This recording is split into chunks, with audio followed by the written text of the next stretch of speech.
오늘 요한복음 2장 1절에서 11절 말씀을 통해서 말씀을 깨닫는 지혜와 응답받는 기도의 은총의 시간이 되기를 간절히 소망합니다. 요한복음에 보면 중요한 7가지의 이 표적이 나와 있습니다. 그 첫 번째 표적이 오늘 본문 말씀인 이 가나의 혼인잔치이고, 또 두 번째 표적은 왕의 신하의 아들을 치유하는 사건입니다. 그리고 세 번째 표적은 그 유명한 베데스다 그 연못가에서 38년 된 병자를 치유하는 사건입니다. 그 다음에 네 번째 표적은 바로 오병이어 5천 명을 먹이신 사건입니다. 그리고 다섯 번째 이 표적은 예수님께서 그 바다 위를 건너가신 것이 다섯 번째 표적이고요. 또 여섯 번째는 무엇이냐면 날 때부터 보지 못하는 그 맹인을 예수님께서 치유하시는 장면이 요한복음 9장에 나와 있습니다. 그리고 마지막 일곱 번째 요한복음에 등장하는 마지막 표적은 바로 죽은 나사로를 살린 그 표적입니다. 이렇게 7가지 표적은 너무나도 중요합니다. 7이라는 숫자가 하나님의 무엇이죠? 완전수 아닙니까? 모든 창조가 끝나고 나서 하나님께서는 안식하셨다는 의미가 되고요. 또한 이 7이라는 숫자는 왜 완전수냐면 이 3이라는 뜻은 삼위일체 하나님을 나타내고 있습니다. 그리고 4라는 숫자는 동서남북을 말하는 거죠. 사방팔방을 말하고 있죠. 그러니까 이 말은 뭐냐면 세상의 완전한, 그 세상의 완전을 뜻하는 말이 바로 4라는 숫자입니다. 그러니까 하나님과 사람이, 세상의 완전함이 합쳐지면 뭐가 되는 거예요? 7이 되잖아요. 그래서 7은 완전수입니다. 그리고 3하고 4하고 곱하면 뭐가 되나요? 12죠. 12도 완전수입니다. 12제자, 12사도가 있지 않습니까? 그리고 12지파도 있지 않습니까?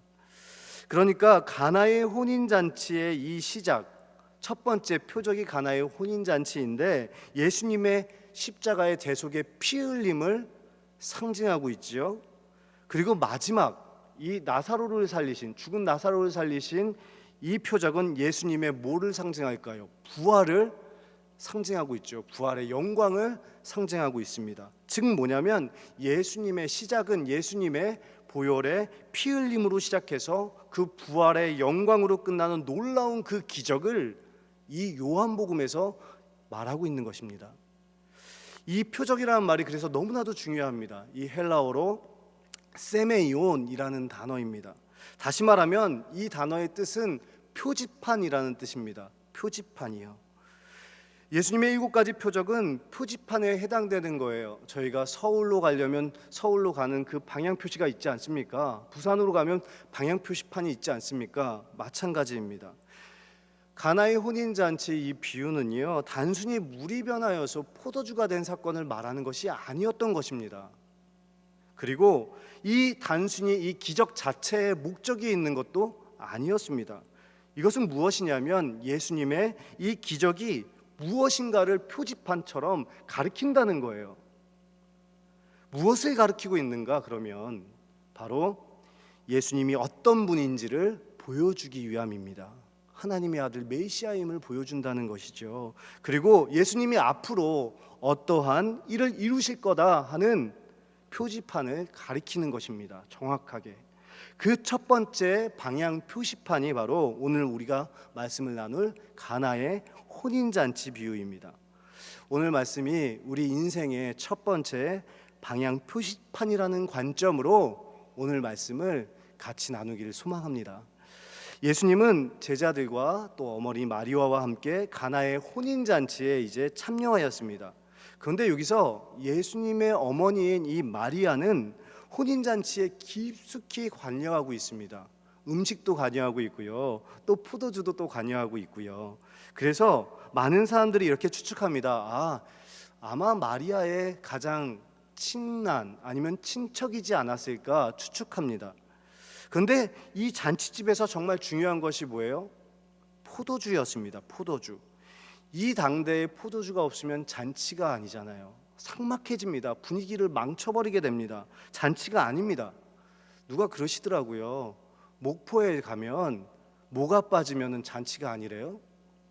어떻게 그렇게 잘하세요? 홍어가 빠지면 잔치가 아니라는 말을 하시더라고요. 그래서 제가 한번 어제 여쭤봤어요. 같이 사역하시는 장로님께. 그러면 대구 하면 뭐가 빠지면 잔치가 아닐까요? 그랬더니 따로국밥 이렇게 얘기하시더라고요. 그런데 얼큰하고 이 화끈한 이 대구만의 맛을 표현한 게 아닌가 싶습니다. 그런데 오늘 나오는 이 포도주는요, 비교할 수가 없어요. 아주 중요한 역할을 하는 음식이었다니까요. 이 포도주가 없으면 삭막해지고 이제는 이 잔치가 아닌 것입니다. 근데 문제는 이 포도주가 금세 떨어져 버렸어요. 아마 손님이 많이 왔었던 것 같습니다. 포도주가 떨어졌습니다.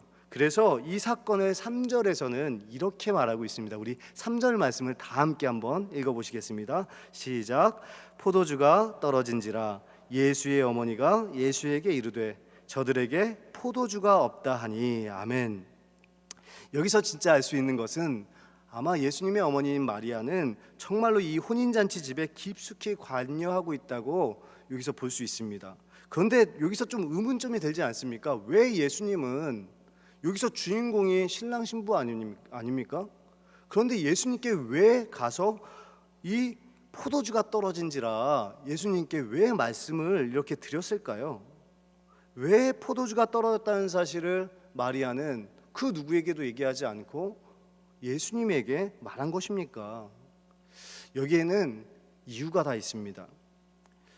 뭐냐면 하나님의 메시아임을, 하나님의 아들 메시아임을 이제 증명할 때가 되었다는 것입니다. 왜냐하면 이 마리아는 계속해서 30년 동안 아들을 지켜보았을 거 아닙니까? 그래서 아마 예수님이 메시아임을 알았을 것이다. 그리고 성전에서 잊어버렸을 때 12살 때 예수님께서 말씀하시잖아요. 내가 성전에 있어야 될 줄을 왜 모르십니까? 내가 왜 아버지 집에 있어야 될 줄을 왜 모르십니까? 라고 말했을 때에 거기에 기록되어져 있었어요. 마리아가 그것을 마음에 두었더라. 마음에 두었더라. 여러분, 마음에 두었다는 것은요, 이분이 진짜 내 아들이지만 심상치 않은 분이라는 것을 느꼈다는 거예요. 그리고 특별히 수태고지, 즉 마리아가 성령에 의해서 예수를 잉태하였음을 천사 가브리엘을 통해서 알려준 것을 통해서 이 마리아는 그 하나님의 아들 메시아임을 받아들였다는 뜻입니다. 그래서 마리아가 잔치집에서 가장 중요한 이 포도주가 떨어진 사건을 그 누구에게도 얘기하지 않고 바로 예수님께 찾아가서 이렇게 말한 것입니다. 오늘 현대어로 얘기하면 너의 능력을 보여주세요 라는 말입니다. 이때 예수님께서 대답하십니다. 뭐라고 대답하십니까? 4절 말씀을 한번 다 함께 한번 읽어보겠습니다. 4절 말씀입니다. 예수께서 이르시되 여자여 나와 무슨 상관이 있나이까? 내 때가 아직 이르지 아니하였나이다. 아멘. 여러분, 또 오해하실 수도 있어요. 여자여 라고 해서 많은 사람들은 왜 예수님께서 어머니에게 이렇게 예의 없게 이렇게 표현하실까 말씀하시는데, 이 당시에 참 고귀한 사람들, 고귀한 여인들에게 불러주는 호칭이 바로 여자여라는 단어였습니다. 요한복음 19장에서 한번 보십시오. 예수님께서 십자가에 달리시지 않습니까? 그리고 어머니 마리아를 향해서 말씀하시죠. 뭐라고 말씀하십니까? 여자여 보소서 당신의 아들입니다 라고 말하지 않습니까? 그러니까 이와 같은 맥락입니다. 또한 예수님께서 오늘 이렇게 말씀하여 주십니다. 아직 때가 이르지 아니하였습니다 라고 말합니다. 그래서 이 때가 너무나도 중요한 거예요. 예수님께서는 누구에게 보내심을 받은 자입니까? 하나님의 아들이시잖아요. 하나님께 보내심을 받은 자예요. 하나님이 주신 그 임무가 있어요. 그 임무를 완성하고 돌아갈 때, 그 때를 말하는 것입니다. 그때는 무슨 때입니까? 바로 마지막 사명, 십자가를 지시고 죽임당하시는 그 때를 예수님은 말하고 있는 거예요. 그래서 이 때라는 것은 아직 내가 십자가의 때가 이르지 않았습니다 라고 말하는 것입니다. 그러면 여러분, 이 포도주는 무슨 표적을 우리에게 보여주고 있습니까? 예수님의 십자가에서 흘린 그 대속의 그 피를 상징하는 것이 바로 가나의 혼인 잔치였던 것입니다.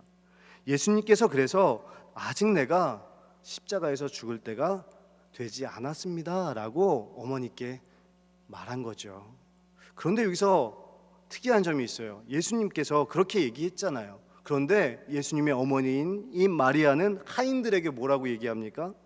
너희에게 무슨 말씀을 하시든지 그대로 하라 하니라. 지금 생각해 보세요. 예수님께서 어머니에게 말합니다. 나와 무슨 상관이에요? 내 때가 아직 오지 않았습니다. 이렇게까지 얘기했는데도 불구하고 어머니는 지금 이 공경에 처한 이 잔치가 파해질 이 분위기를 보고 그 사람들을 돕고자 지금 이렇게 얘기한 것 아닙니까? 무슨 말씀대로 하든지 다 그대로 하라. 그러니까 예수님을 신뢰했던 거죠. 마가복음 7장에 보면 여러분 수로보니게 여인이 나옵니다. 이 수로보니게 여인이 딸을 고쳐달라고 주님께 이제 찾아왔죠. 간절한 마음으로 생명과도 같은 그 딸을 좀 고쳐달라고요. 근데 주님께서 뭐라고 말씀하십니까? 냉정하게 말하죠. 어떻게 이방 여자의 아이를 내가 고칠 수가 있냐? 하나님의 백성으로 택한 유대인 백성 중에도 병든 사람이 이렇게 많은데 내가 어떻게 너를 치유하겠느냐? 이런 의미로 얘기하죠. 그리고 나서 또 비유로 또 예를 들어서 말씀하십니다. 빵을 이 자녀에게 먼저 주지 않고 어떻게 개에게 먼저 줄 수 있겠느냐? 그것은 마땅하지가 않다. 이건 한마디로 뭐라는 거예요? 개라는 거죠. 이 소리를 수로보니게 여인이 듣고 저희 같으면 어떻게 하겠습니까? 상처받고 울거나 그냥 떠나가지 않았겠습니까? 이 수로보니게 여인은 어떻게 합니까? 옳습니다. 주님, 맞습니다. 그런데 주인의 상에서 떨어지는 그 부스러기를 개는 먹습니다. 이렇게 얘기하죠. 이 말 한마디 때문에 주님께서는 뭐라고 말씀하십니까? 내 믿음대로 될지어다 말씀하십니다.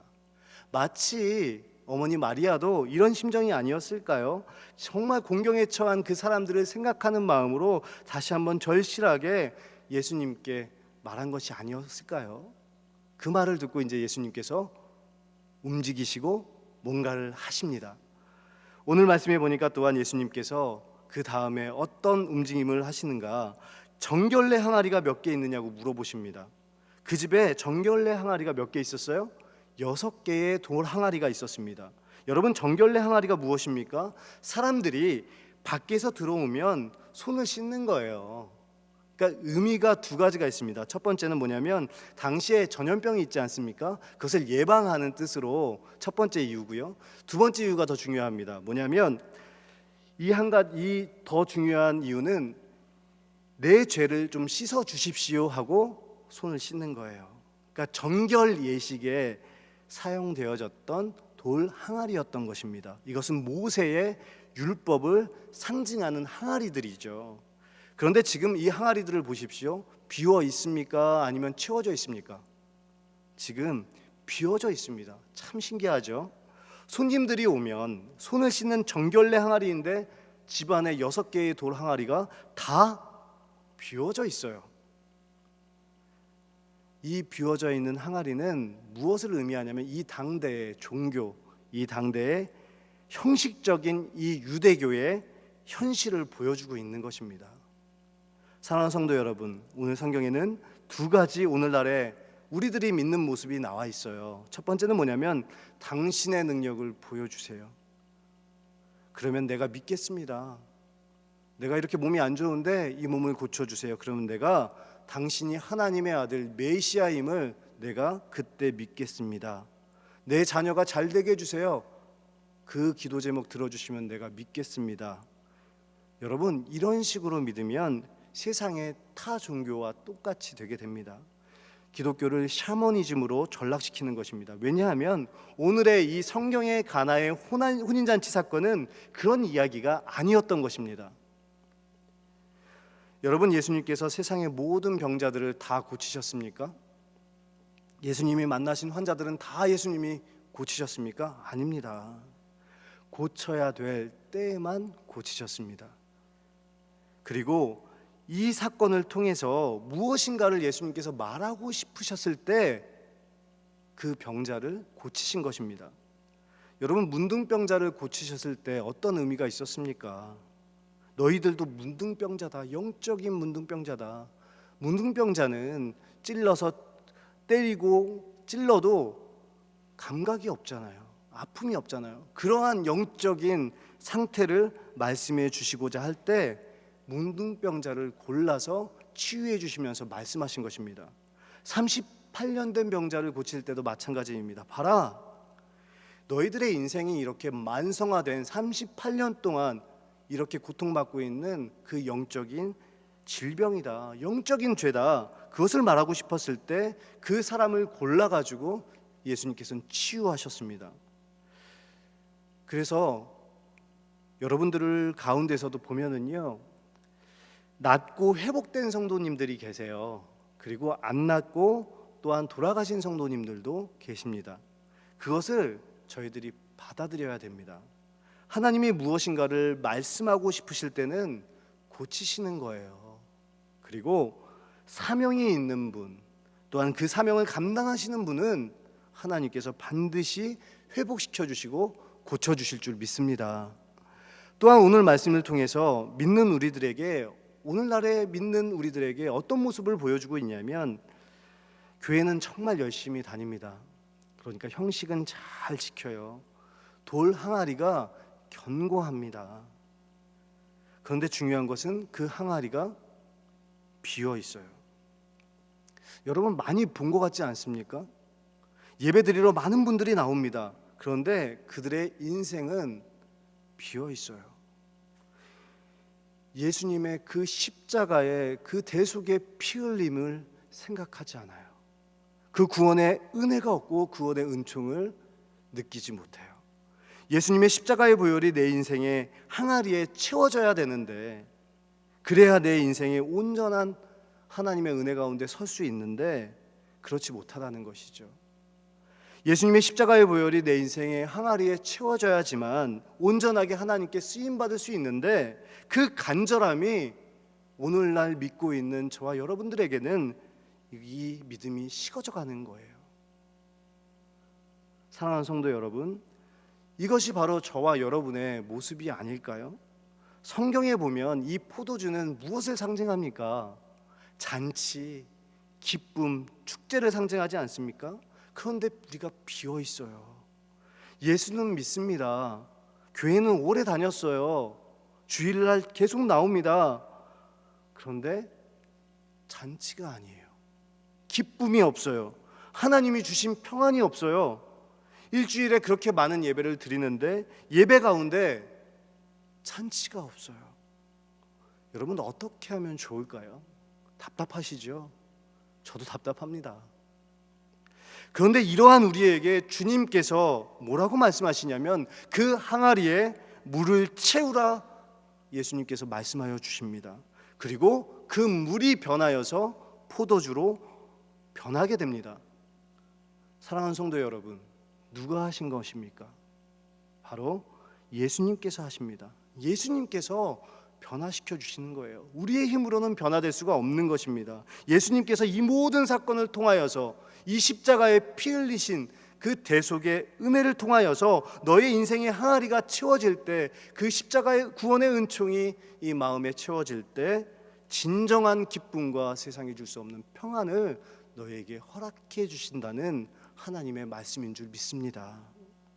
그러면 물이 변하여서 포도주가 된 것처럼 우리가 그 십자가의 대속의 그 피 흘림을 생각하면서 그 대속을 우리에게 허락하여 주신 그 예수님을 인격적으로 만난다면, 그러면 우리는 구체적으로 어떻게 변하게 될까요?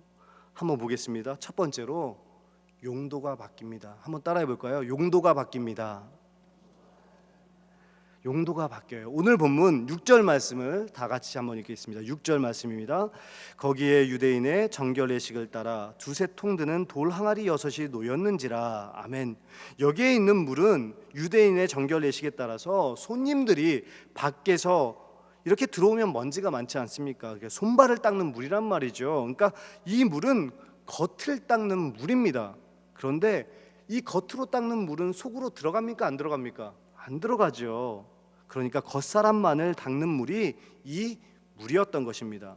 근데 이 물이 바뀌어서 포도주로 변했습니다. 어떻게 돼요? 포도주는 어떻게 해요? 속으로 들어가지 않습니까? 그러면 무슨 말입니까? 예수님을 인격적으로 만나기 전에는 나의 신앙 자체가 겉돌았다는 것입니다. 교회에 오면은 다들 웃어요. 사실은 웃는 게 아닌데 다들 웃어요. 그러니까 나만 힘든가? 나만 이렇게 힘든가? 나만 고민하나? 그래서 집에 가서 가면을 하나씩 벗습니다. 아, 힘들다. 너무 힘들다. 그런데 주님께서는 말씀하시는 거예요. 겉사람을 벗어버리고 예수님 안에서 그 겉사람을 이제는 그냥 벗어버리라는 거예요. 이제는 예수 그리스도의 그 십자가의 피 흘림의 그 사랑으로 속이 따뜻해지고 그 구원의 은혜로 아름다워지는 그런 신앙을, 용도가 변하는 그 신앙을 가지라고 주님께서는 말씀하시는 것입니다. 그래서 더 이상 교회에 오셔가지고 웃는 척하지 마시고 힘들면 힘들다고 고백하시고 주님 앞에 내려놓고요. 또한 내 어려움도 주님 앞에 내려놓고 또 기도도 요청하고요. 또 목사님들이 많지 않습니까? 그러라고 있는 것입니다. 기도 요청을 하시고요. 그리고 같이 끌어안고 또 울 수 있는 그런 신앙을 가지라고 주님께서는 우리에게 말씀하여 주십니다. 제가 대구제일교회에 부임하고 나서 제일 처음으로 이제 신방한 분이 있습니다.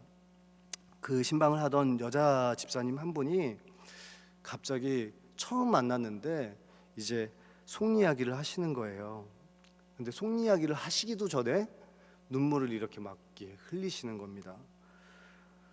막 울면서 이제 얘기를 하는데 그 누구에게도 얘기할 수 없는 이 답답한 현실을 목사님께 말씀드려요 하면서 얘기하는 거였습니다.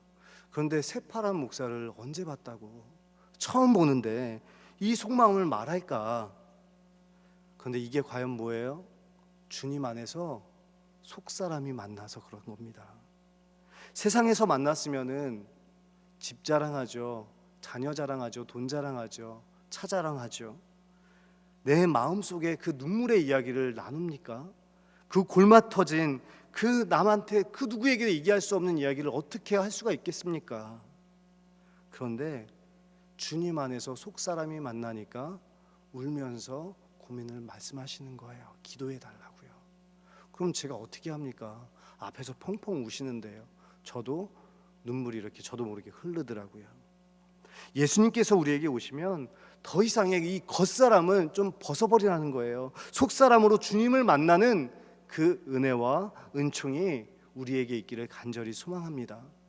두 번째는 뭐가 바뀌냐면, 예수님을 정말 인격적으로 보혈의 예수님을 만나면 우리의 영향력이 바뀝니다. 한번 따라해 볼까요? 영향력이 바뀝니다. 지금은 이 물이 뭐냐면 율법을 상징하는, 또 율법을 지키는 데 쓰는 물이었어요. 자, 어디 한번 보자. 저놈이 손을 씻고 오나 안 씻나 보자. 씻으면 다행이고 안 씻으면 내가 뭐라고 해야지. 굉장히 부정적인 영향력이었단 말이죠. 씻으면 별거 아닌데 안 씻으면 굉장히 지탄을 받는 죄인이 되는 거예요. 그러니까 정죄하는 영향력이었죠. 부정적인 영향력이었죠. 판단하는 영향력이었죠. 그런데 이 물이 포도주가 되고 보니까 사람들이 분위기가 좋아지네요. 속이 따뜻해지네요. 서로 악수를 하고 분위기가 굉장히 화기애애해집니다. 포도주가 떨어진 잔치침은 삭막하고 이제 집에 가자, 이제 할 것 없다, 이제 그 잔치침은 삭막해집니다. 파장될 뻔한 이 잔치를 다시금 회복시켜주는 이 긍정적인 영향력이 바로 뭐였어요? 포도주였던 것입니다. 바로 이렇게 예수님의 십자가의 보혈을 인격적으로 만난 사람은 그 입에서 감사합니다, 고맙습니다, 덕분입니다, 아이고 은혜롭네요, 왜 이렇게 은혜로우세요, 이러한 좋은 언어들이 흘러 나올 줄 믿습니다. 지금까지 내가 예수님을 믿으면서 남을 정죄하고 또 판단하고 선입견을 갖고 또 판단하는 삶을 혹시라도 살았다면 하나님, 나의 영향을 이제는 긍정적인 사람을 살리는 영향력으로 변화시켜 주시옵소서. 기도할 수 있는 저와 여러분 될 수 있기를 간절히 소망합니다. 이제 세 번째, 가장 중요합니다. 예수님을, 그 보혈의 예수님을 인격적으로 만나면 가치가 변합니다. 한번 따라해 볼까요? 가치가 변합니다. 이 물은 손발을 닦는 꾸정물입니다. 꾸정물은요, 쓸 데가 없어요. 단 한 푼어치의 가치가 없습니다. 꾸정물은 묵으면 묵을수록 냄새가 나고요, 가치가 떨어지고요, 좋지 않습니다. 그런데 여러분, 포도주를 한번 생각해 보세요. 최고급 포도주는 어떻습니까? 묵으면 묵을수록 가치가 어떻게 해요? 점점 올라갑니다. 이거는 가격을 매길 수가 없는 거예요. 로만의 꽁띠라는 와인이 있습니다. 1978년도에 이렇게 담근 거예요. 값을 매겨보니까 얼마인지 아십니까? 그 와인 한 병에 2천만 원이었어요. 아유, 놀라지도 않으세요? 2천만 원쯤이야 뭐. 근데 그 안에 아무것도 없어도 그 빈 병만 해도, 와인병만 해도 30만 원이 넘는다고 합니다. 만약에 1978년도에 꾸정물을 이렇게 가지고 그것을 내놓았다면 어떨까요? 이 말은 뭐냐면, 내가 역사와 전통이 있는 이 대구제일교회 50년을 지켰다, 40년을 지켰다, 30년을 지켰다, 20년을 지켰다 라고 말할 때에는 뭐가 전제가 되어야 할까요? 바로 내가 예수님 만나서 변화되었다는 것이 전제가 되어야 할 줄로 믿습니다. 내가 예수님을 믿고 예수님의 나는 향기 나는 예수님의 편지, 예수님의 향기 나는 그리스도인으로 변화되었다면 이 30년, 40년, 20년 묵은 향기는 굉장히 아름답고 소중한 향기입니다. 그러나 내가 아직 예수님, 그 십자가의 대속에 그 피 흘리시는 그 예수님 구원의 은총을 인격적으로 만나지 못했다면, 잘못하면 나는 오래된 만큼 걸림돌이 될 수 있다는 것입니다. 그래서 저는 우리 대구제일교회에 50년, 40년, 30년, 20년, 10년 된 오래된 교인분들이 하나님의 귀한 포도주로 변화되었는 줄 믿습니다. 그런데 가장 중요한 것은 여기서 이 변화의 장소가 중요하지 않습니까? 이 변화의 장소가 어디입니까? 바로 결혼식장이에요. 혼인 예식 장소입니다. 여러분, 알고 보면요, 모든 예배는 사실은 결혼식이에요. 왜요? 죄인된 내가, 연약한 내가, 부족한 내가, 기껏 살아봐야 80, 90, 100세까지 빨리 살지 못하는 내가, 역사에서 보면 점 하나에 불과한 내가 영원부터 영원까지 달려가시는 그 하나님을 만나고 168시간 중에 일주일에 1시간을 주님과 뜨겁게 만나는 시간 아닙니까? 하나님을 만나고 나의 용도가 변하고 가치가 변하고 영향력이 바뀌는 그 존귀한 시간이 아닙니까? 그 자리가 바로 혼인 예식, 바로 예배의 자리인 줄 믿습니다. 제가 수요일 날 수요예배를 마치고 사랑하는 권사님을 이렇게 뵀어요. 문을 열고 바로 앞에서 뵀어요. 그래서 제가 여쭤봤어요. 몸이 이렇게 불편하시는데, 이게 파킨슨병이 있으셨거든요. 이렇게 불편하신데 이 먼 길 오시느라고 너무 애쓰셨죠? 너무 힘드시죠? 어떻게 오셨어요? 그런데 바로 말씀드렸더니 한치의 망설임도 없으셨어요. 환하게 웃으시면서 저에게 예배는 필수지요 그러면서 환하게 웃으시는 거예요. 근데 또 그때 마침 햇살이 그 권사님을 쫙 비치는데 왜 이렇게 예뻐 보여요? 왜 이렇게 예뻐 보여요? 그러면서 제가 제 마음속에 감동이 왔어요. 예배는 필수지.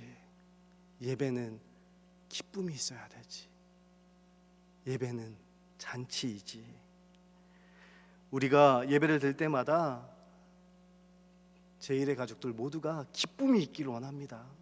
감사가 있기를 원합니다. 찬송이 있기를 원합니다. 하나님을 향한 우리의 아름다운 찬송이 끊이지 않기를 원합니다. 그럴 때 주님께서 찾아오셔서 맹물 같은 우리의 인생을 좋은 포도주로 변화시켜 주실 줄 믿습니다.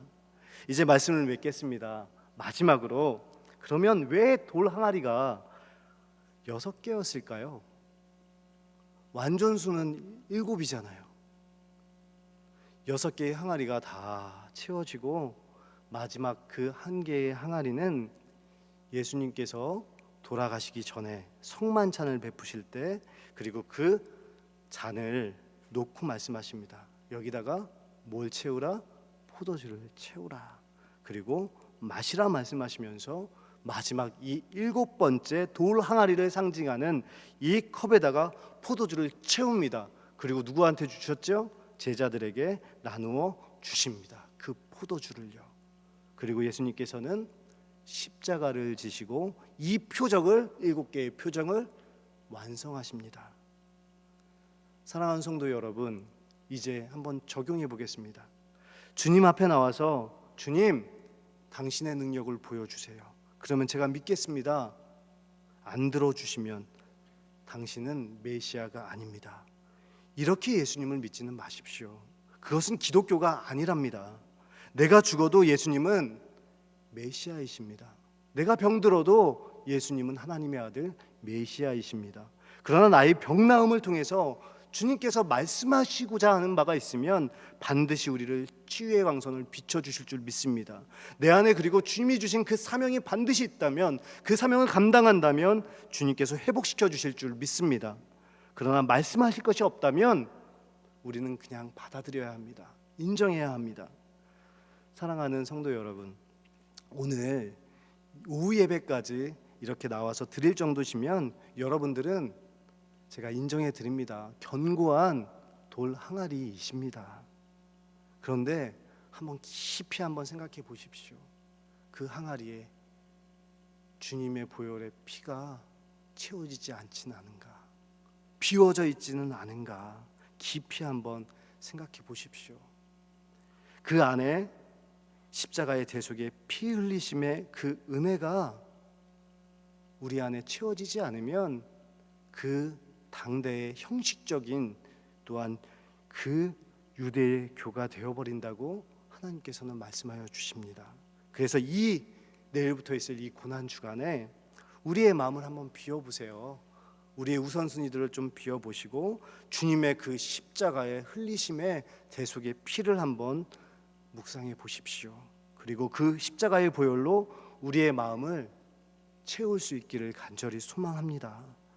그 십자가의 보혈로 채워지면 그때 이제 주님께서 우리의 삶에 찾아오셔서 우리의 용도를 변화시켜 주시고 우리의 영향력을 좋은 영향력으로, 긍정적인 영향으로 바꿔 주시고 또 우리의 가치를 주님께서 바뀔 수 있도록 변화시켜 주실 줄 믿습니다. 그 예수님을 우리의 마음속에 모시고 또 한 주간도 주님의 십자가를 바라볼 수 있기를 원합니다.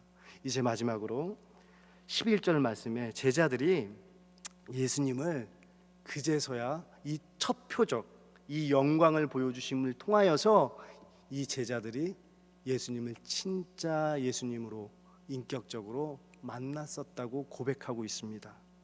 우리도 이 제자들처럼 이 가나의 혼인잔치 첫 표적을 통해서, 이 표지판을 통해서 십자가를 바라보면서 이 제자들처럼 진짜 예수님을 나의 구주, 나의 예수님으로 모실 수 있기를 간절히 소망합니다. 기도하겠습니다. 하나님 감사합니다. 가나의 혼인잔치 요한복음의 이 첫 표적을 통하여서 제자들이 예수님을 진정으로 믿게 되었다고 고백하듯이 우리도 십자가의 그 대속의 피 흘리심, 이 구원의 은총을 마음에 채울 수 있도록 인도하여 주옵소서. 제자들처럼 나의 구주, 나의 예수님으로 고백하며 예수님 안에 아름다운 변화가 일어날 수 있도록 주님 인도하여 주옵소서. 예수 그리스도의 이름으로 간절히 기도하옵나이다. 아멘.